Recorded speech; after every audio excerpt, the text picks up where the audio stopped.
ಸಕಲೇಶಪುರದ ಕೊಲ್ಲಹಳ್ಳಿಯಲ್ಲಿ ಬೆಳ್ಳಂ ಬೆಳಿಗ್ಗೆ ಕಾಡಾನೆಗಳು ರಾಜಾರೋಷವಾಗಿ ಸಂಚರಿಸುತ್ತಿವೆ.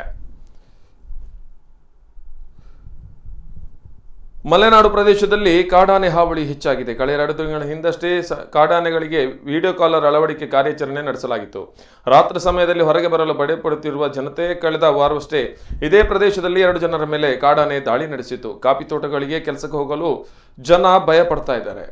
ಕಾಫಿ ತೋಟದ ಕೆಲಸವನ್ನೇ ನಂಬಿ ಜೀವನ ಸಾಗಿಸುತ್ತಿದ್ದ ಕೆಲವರ ಕೆಲಸಗಾರರ ಸ್ಥಿತಿ ಅಧೋಗತಿಯಾಗಿದೆ. ಅರಣ್ಯ ಇಲಾಖೆ ಕಾರ್ಯಾಚರಣೆ ಮಧ್ಯೆ ಕಾಡಾನೆ ಹಾವಳಿ ಹೆಚ್ಚಾಗಿದೆ.